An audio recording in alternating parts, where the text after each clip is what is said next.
Welcome to Superstarglam. My name is Janice, and in today's video I have a ranking video, and I've never done one of these, but bear with me as I navigate through this. But before we jump into that, if you haven't yet subscribed, then what are you waiting for?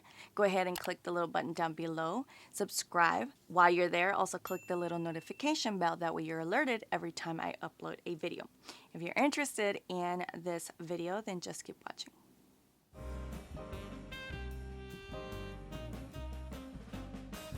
Okay, so I've watched very few ranking videos, but I'm going to do my version or my ranking system, and I think I'm going to rank it from 1 star to 5 star, 5 star obviously being the best.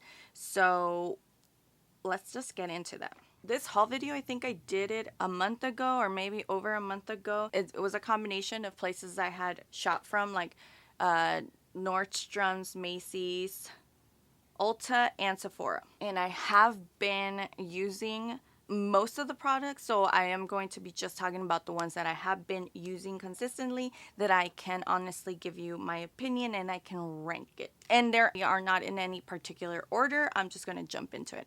Okay, so these are the Allure Vegas Nay lashes. I purchased them maybe a few years ago. The Grand Glamour lashes, and I remember loving them, but I don't remember them fitting so big. I just wore these during my Patrick Ta and like Sephora video, and it was a hot mess. Like, I didn't even realize half the time that the band wasn't even glued down completely. So yes, that was embarrassing and that happened. But anyways, yeah, they fit really big. And I also don't remember them being that uncomfortable. Like, the band is really thick. So I'm going to rate this with a 3 because I still do love them. And it's probably me that I just haven't worn false lashes in a really long time, and I just didn't realize how uncomfortable they really are. This is the Sponge by Makeup Eraser, and I'm going to rate this a 3, even though I really do love this sponge and I've been using it nonstop. I love the consistency of the sponge, but I'm going to tell you why I rated a 3. I rated a 3 because they were trying to sell me this idea that it comes with a little case that you throw in the washer, so it's washer friendly and you don't even have to worry about washing it. Number one, I would never do that with my regular clothes because there's foundation in this. So I did try to wash this on a separate load with my makeup towels that I use. I usually use it to wipe my makeup or clean my brushes in between. But yeah, I tried to do that and it didn't work. It still came out maybe just clean in some areas. The issue is that the plastic container, it makes it so that it floats above the water. It can't submerge, so it just doesn't work. It doesn't get enough liquid or soap to wash itself in there. So I did still had to continue doing the same method as I do all the other brushes and washing it by hand. So just because of that, the gimmick that they were trying to make it so that conveniently you could just throw it in the washer is definitely false. Might work if you had an array or like a heavy load of clothes and it wrapped up in there, but for me, the sole purpose of just washing it, throwing it in the washer, it just didn't work. So that's the only reason why I'm rating it a 3. Other than that, it's a really good, nice, fluffy brush. I love the different ways to apply it, whether you use it with the flat, the angled, the pointy. It has a lot of versatile ways to use this, and you can definitely use this all over your face. So I really do love it. But like I said, I rated a 3 just because the gimmick behind it didn't work. Okay, this definitely has to be a 5 star, and I mentioned it before, probably in several other videos, but I've been using this non-stop and I love it. I love this concealer. This is the One Size by Patrick Starr Turn Up the Base Butter Silk Concealer. Mine is in the shade Light 4, and I just love how this concealer works. It's so lightweight. It doesn't feel heavy. It leaves behind that color payoff that you're looking for in a foundation. So it's just, I don't know, it blends out almost like airbrush, leaving you behind the coverage that you need, but also just feeling lightweight on the skin. And like, it looks so good. It looks so good. So I really, really do love this. And I definitely recommend it. And like I said, I rank it 5 stars. This is the e.l.f. Stay All Night Microfine Setting Mist. Now, I don't think that it's comparable to like the Urban Decay All Nighter Setting Spray, but it is a really nice setting spray. And I love using it. I use it almost every time that I apply my makeup. Do I think that it's a 16-hour wear? I wouldn't be able to tell you, only because what I've been using this with is a lot of long wearing foundations that I've been using lately. But I don't think that it works as well as the Urban Decay, or for me to say that it's definitely keeps your makeup for a long period of time. I don't really think so, but do I love the mist? I really do. I enjoy it. It has a really fine mist, so I really do appreciate that. What do I rate this? I would rate this a 4, just because I would repurchase it. It is very economical. It's really good for the price. This is the One Size by Patrick Starr Turn Up the Base BBB Cream Beauty Blur Balm.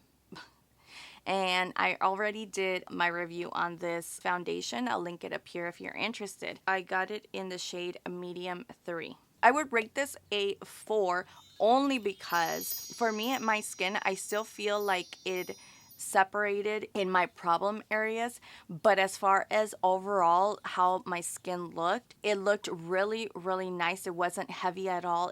Even though it's a thick consistency, it's not heavy on the face, and it gave me really, really nice coverage for being like a BB cream. So that's the only reason why I don't rate it a 5, just for that reason, that it's still kind of separated along my problem areas, which is around the nose area.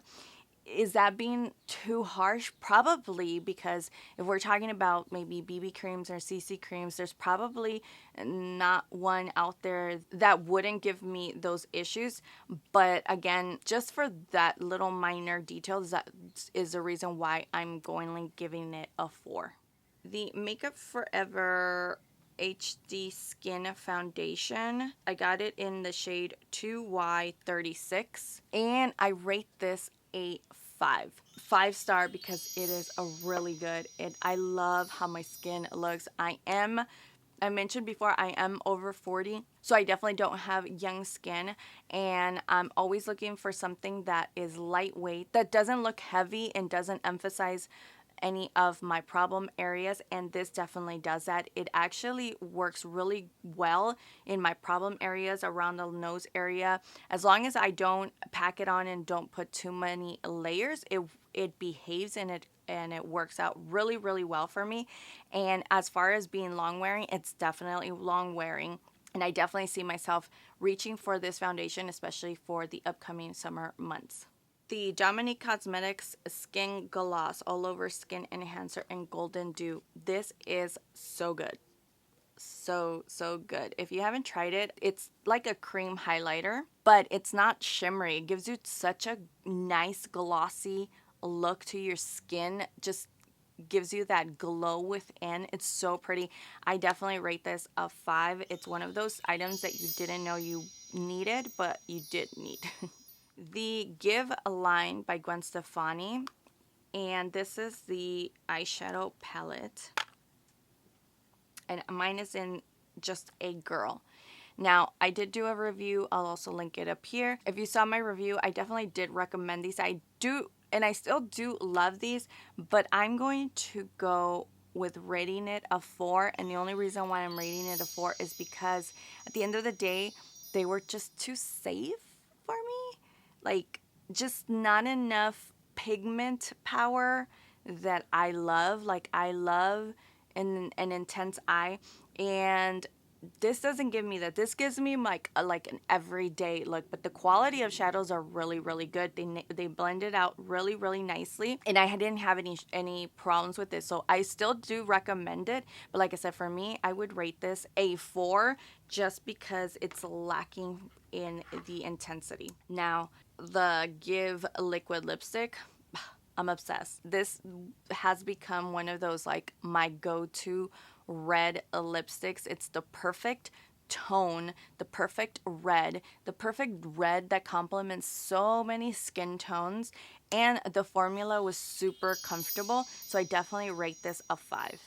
The e.l.f. Power Grip Primer. I rate this a 5 because for the price of $10, this works really, really well, and it's almost comparable to the high-end version of this, which I think it's the Milk Grip Primer. If anything, I would probably gravitate more to this one because the milk one tends to be a little too drying, and this one is a little bit more moisturizing. So I definitely love this one, and I rate it a 5. There was 2 glosses that I picked up from L'Oreal, the Infallible Pro Gloss Plump, and one is in the shade 602 Sheer Blossom and the 609 Lucid Glow. 2 really good glosses. So I definitely rate these a 5. I think they're good drugstore comparable to high end just because they have like the pigment and the gloss, and they're not sticky. They're like a really comfortable formula. So I did find myself reaching for these all the time, especially like if you wanted to throw in a fast product on your lip. This was definitely how to do it. So I definitely recommend these, and I rate them a 5. Okay, now we're entering into the palettes that I purchased. Okay, the first one is the Dominique Cosmetics The Transition palette. This is what it looks like, and I created a 1 palette challenge using this palette, and I was impressed by the quality of shadows. They blended out so nicely, and surprisingly, it actually worked out as a full face palette that actually looked so nice even on my skin. But I rate this a 5. I think this is one of those palettes that it's like almost like a must for all of the colors that you could ever need. Like a basic eyeshadow palette, this is it. So I definitely rank this a 5. The quality was really, really on point. Another one that really impressed me and surprised me was the Becky G Tres Luce I Am palette. This colorful one, I created a colorful look using this palette, but I honestly thought that there was going to be a lack of quality because of the celebrity behind the name, and unfortunately that's just the mindset that I'm accustomed to think of because of all the past launches from celebrities that I've seen throughout the years. This definitely does not lack in pigment and does not lack in quality, so I rate this a 5. The last product that I rate a 5 is the One Size Patrick Star Visionary palette. This is another palette that I was definitely impressed by the quality. I think just overall, so far, all of the products that I have tried from this brand have not done me wrong, and they kind of are up there in the ranking system. That was a really good introductory into what the future holds for this line or this brand in terms of the eyeshadows. I was really happy with the quality from these shadows, how they blended out the intensity, and how even the shimmers were very easy to work with while also giving you that intensity, that pop that you need. So I definitely rank this a 5. And that's pretty much it. Those are all the products that I have been consistently using throughout since I hauled them, since I purchased them, and my rankings on them. I really hope that you enjoyed this video. Please don't forget to give me a thumbs up, subscribe if you haven't done so already, and I will see you next time. Bye.